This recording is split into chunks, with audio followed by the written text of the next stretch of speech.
दोस्तों, क्या आप जानते हैं कि धूप में हमारी त्वचा का रंग काला क्यों पड़ जाता है? या फिर क्या आप ये जानते हैं कि जब स्पेस में जगह ही नहीं होती तो स्पेस में अंतरिक्ष का पहला होटल बनेगा कहाँ? अच्छा, क्या इसका कोई आइडिया है कि दर्जनों पैरों वाले ये कीड़े एक दूसरे की सवारी करते क्यों नजर आते हैं?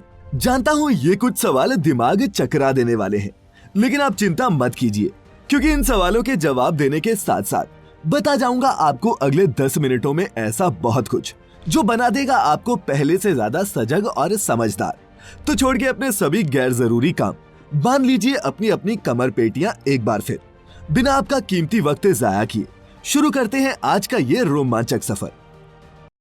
Factified. Facts on your face. Fact number 1। दोस्तों, आपके भी ऐसे कई दोस्त होंगे जो धूप में बाहर निकलने से बचते हैं, या फिर निकलते भी हैं तो सनस्क्रीन लगाकर या फिर एक छाते के साथ। धूप से बचने की उनकी सबसे बड़ी वजह यही होती है कि वो काले पड़ जाएंगे। लेकिन दोस्तों, क्या आप जानते हैं कि धूप में हमारी स्किन का कलर डार्क क्यों हो जाता है? अगर नहीं तो बता दूं कि हमारी स्किन हमारे शरीर के सभी अंगों को कवर करने वाली एक प्रोटेक्टिव लेयर है, जो हमारे ऑर्गन्स को इंजरी या फिर हार्मफुल रेज से प्रोटेक्ट करने का काम करती है। हमारी इस त्वचा में मेलानिन नाम का एक पिगमेंट भी प्रेजेंट होता है, जो रिस्पॉन्सिबल होता है हमें सूरज की हानिकारक किरणों से बचाने के लिए। और यही पिगमेंट हमारी स्किन कितनी डार्क या फिर कितनी लाइट है ये भी डिसाइड करता है। अगर त्वचा में इसकी मात्रा ज्यादा होती है तो आदमी सांवले रंग का, और इसके कम होने पर गोरे रंग का होता है। अब होता क्या है कि सूरज की अल्ट्रावायलेट रेज जब हमारी स्किन पर पड़ती हैं, तब वो हमारी स्किन में मौजूद मेलानिन को नष्ट करने लग जाती हैं, और हमारा शरीर भी बचाव के लिए ज्यादा मेलानिन प्रोड्यूस करने लगता है और हम सांवले नजर आने लगते हैं। मेलानिन और यूवी रेज के बीच होने वाली इसी रिएक्शन को सनबर्न या फिर सन टैन भी कहते हैं। Fact number 2। दोस्तों, हमने फैक्ट नंबर 1 में ये तो समझा कि कैसे धूप हमें काला करती है, और मुमकिन है कि आप में से ज्यादातर बुद्धिजीवियों को मेलानिन की कहानी पहले से ही पता होगी। लेकिन क्या आपने कभी ये सोचा है कि कैसे वही धूप हमारे काले बालों को सफेद करने का भी काम करती है? और तो और बालों में भी उन्हें काला रखने का काम इसी मेलानिन का होता है। तो दोस्तों, बता दूं कि कुदरत का विज्ञान कुछ ऐसा ही है, और इसे हम अभी भी समझने की ही कोशिश कर रहे हैं। बात बालों की करें तो इनके कंपोजिशन में मुख्य तौर पर डेड सेल्स यानी कि मृत कोशिकाएं ही होती हैं। जान होती है तो सिर्फ इनकी जड़ों में। अब होता क्या है, धूप में निकलने पर इन बालों पर भी यूवी रेज का वही रिएक्शन होता है जैसा हमारी स्किन पर होता है। अब होता क्या है कि बालों में मौजूद मेलानिन पिगमेंट यूवी रेज के कांटेक्ट में आने के बाद डिस्ट्रॉय तो हो जाते हैं, लेकिन चूंकि ये बाल डेड सेल से बने होते हैं तो वो इन पिगमेंट्स को फिर से बना नहीं पाते और बाल सफेद पड़ने लगते हैं। Fact number 3। दोस्तों, कई दर्जन पैरों वाले इन कीड़ों को मिलीपीड्स कहते हैं, और फॉसिल एविडेंसेस ने ये प्रूव किया है कि ये पानी से निकलकर जमीन पर बसने वाले सबसे पहले कुछ जीवों में शामिल थे। आपने भी अपने आसपास किसी पार्क या फिर जंगल में ऐसे कीड़ों को एक दूसरे की सवारी करते देखा होगा, जैसे मानो कोई डबल डेकर बस हो। लेकिन दोस्तों, क्या आपने कभी सोचा है कि ये ऐसा क्यों करते हैं? अगर नहीं तो बता दूं कि ये मिलीपीड्स एक दूसरे की सवारी प्रजनन के दौरान करते हैं, और इन छोटे छोटे जीवों का प्रजनन करने का तरीका भी एकदम अनोखा है। आपको जानकर हैरानी होगी कि मेल मिलीपीड के पैरों में से 7वें सेगमेंट के पैर असल में पैर नहीं होते, बल्कि ये इनके सेक्स ऑर्गन्स होते हैं, जिन्हें गोनोपॉड्स कहते हैं।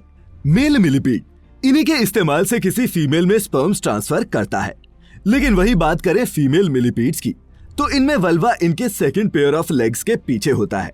सेक्स ऑर्गन्स की ऐसी अटपटी डिस्ट्रीब्यूशन मिलीपीड्स की मेटिंग को मुश्किल बनाती है, और जब तक इन मेल मिलीपीड्स की मुश्किल हल नहीं होती, वो फीमेल की पीठ पर सवार होकर आराम से घूमते रहते हैं। Fact number 4।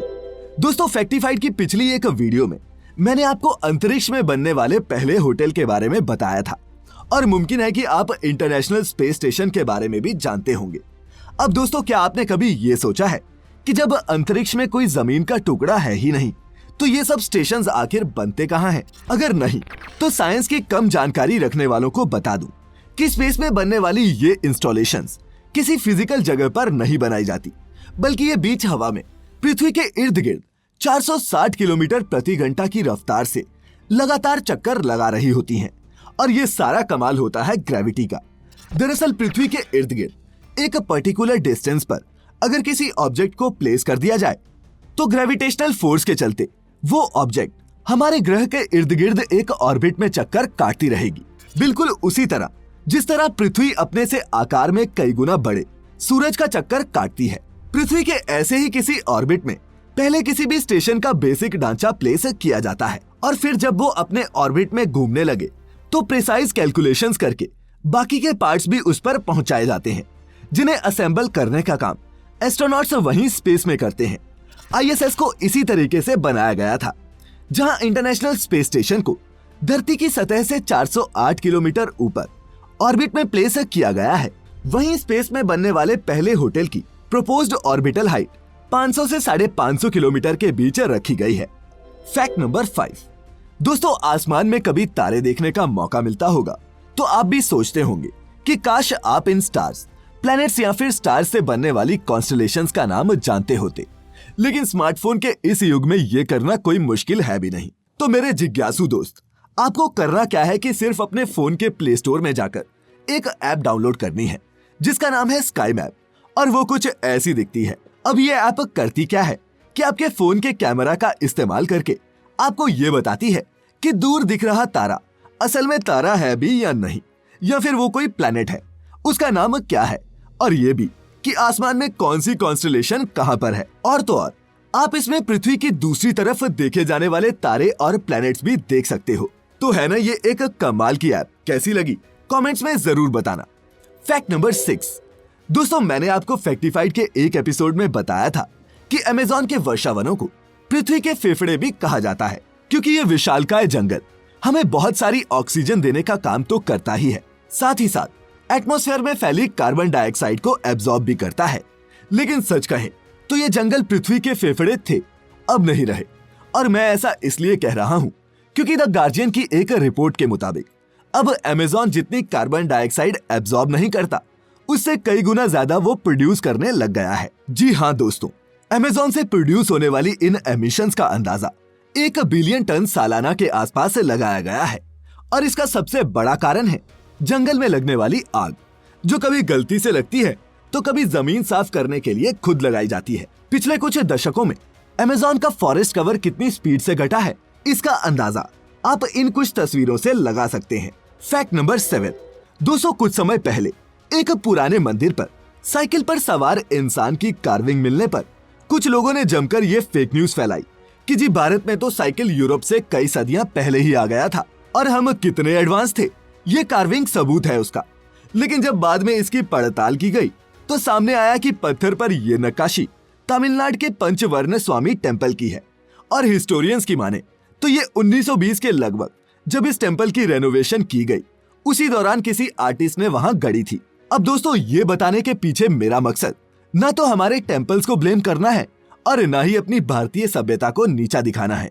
मैं सिर्फ ये कह रहा हूँ कि किसी भी व्हाट्सएप फॉरवर्ड या फिर फेसबुक पोस्ट पर यकीन करने और फिर शेयर करने से पहले उस दावे की अच्छे से जांच पड़ताल जरूर कर लें, नहीं तो क्या पता आप जिस पर गर्व कर रहे हैं वो किसी का बनाया ख्याली पुलाव ही हो।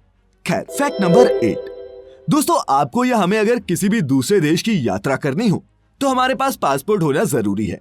लेकिन क्या आप दुनिया के उस इकलौते शख्स के बारे में जानते हैं जिसको कहीं भी सफर करने के लिए पासपोर्ट की जरूरत ही नहीं है? जी हाँ, और वो शख्स कोई ऐरा गैरा नहीं है, बल्कि वो है इंग्लैंड की क्वीन एलिजाबेथ II, जिनको अब्रॉड ट्रैवल करने के लिए किसी पासपोर्ट की जरूरत नहीं पड़ती। और ऐसा इसलिए है क्योंकि क्वीन एलिजाबेथ खुद ही एक चलती फिरती पासपोर्ट है। नहीं समझे तो बता दूं कि इंग्लैंड ने दुनिया के एक बड़े हिस्से पर राज किया है और आज भी 54 इंडिपेंडेंट देश कॉमनवेल्थ के मेंबर्स हैं। साथ ही यूके के सभी पासपोर्ट्स क्वीन के नाम और अथॉरिटी से ही इशू किए जाते हैं। इसीलिए जो पासपोर्ट इशूइंग अथॉरिटी है उसी का पासपोर्ट होना थोड़ा कॉन्फ्लिक्टिंग है। बता दूं कि क्वीन अपने लाइफ टाइम में 115 देशों की यात्रा कर चुकी हैं और उन्हें कभी भी पासपोर्ट की जरूरत नहीं पड़ी। हाँ, रॉयल फैमिली के बाकी सभी मेंबर्स के पास पासपोर्ट होना जरूरी है और वो इसके बिना ट्रैवल नहीं कर सकते। Fact number 9। दोस्तों, कोरोना पेंडेमिक के बाद हर जगह हैंड सैनिटाइजर्स और मास्क दिखना एक आम सी बात हो गई है। लेकिन करोड़ों की तादाद में डिस्कार्ड किए गए मास्क एक बड़ी वेस्ट प्रॉब्लम को भी जन्म दे रहे हैं। और इसी को हाईलाइट करने के मकसद से यूके के डिजाइनर टॉम सिल्वरवुड ने 1500 व्हाइट फेस मास्क से ये वेडिंग गाउन डिजाइन किया है और इसे उन्होंने 19 जुलाई 2021 को अनवेल किया, जब यूके में सभी कोविड रिस्ट्रिक्शंस हटाने की एवज में फ्रीडम डे मनाया जा रहा था। खैर, हमारे यहाँ फ्रीडम डे में अभी वक्त है और आप भी उतने लापरवाह ना हो कि बाद में पछताना पड़े। बाहर निकले तो मास्क पहनकर निकले और हो सके तो रीयूजेबल मास्क का ही इस्तेमाल करें। खैर, हमारा वक्त हो चला है अब बताने का आज का आपका अपना योर ओन फैक्ट, जो हमें भेजा है तस्लीम हैदर जी ने। तस्लीम अपने फैक्ट में बताते हैं कि जिस स्पीड से एरोप्लेन दशकों पहले उड़ते थे, आज उससे भी स्लो स्पीड पर उड़ते हैं। जी हाँ दोस्तों, तस्लीम का कहना बिल्कुल सही है, क्योंकि जहाँ 60 के दशक में ही बोइंग 525 नॉट्स पर आवर की स्पीड से उड़ता था, वहीं आज 70 साल बाद देखें तो अभी कमर्शियल प्लेन्स 480 से 510 नॉट्स पर आवर की स्पीड से ही उड़ते हैं। और इसके पीछे का सबसे बड़ा कारण है फ्यूल एफिशिएंसी। हवा में तेज उड़कर ट्रैवल टाइम को तो कम किया जा सकता है, लेकिन इससे एयरलाइंस के लिए पर पैसेंजर कॉस्ट बढ़ जाती है। इसी कॉस्ट को कम और अपने रेवेन्यू को बढ़ाने के लिए एयरलाइंस अब उतनी स्पीड से भी नहीं उड़ती जितनी 60 और 70 के दशक में उड़ती थी। तो उम्मीद करता हूँ कि आज की इस वीडियो से आपने कुछ ना कुछ इंटरेस्टिंग जरूर सीखा होगा। अगर वीडियो काम की लगी हो तो इसे अपने सभी दोस्तों के साथ शेयर जरूर करें और जोड़ें उन्हें भी हर हफ्ते इस एक्साइटिंग सफर पर। खैर, आता रहूंगा आपके लिए लेकर कुछ नया, कुछ इंटरेस्टिंग और फैसिनेटिंग। तब तक अपना ख्याल रखिए, खुश रहिए और वीडियो पूरी देखने के लिए आपका बहुत बहुत शुक्रिया।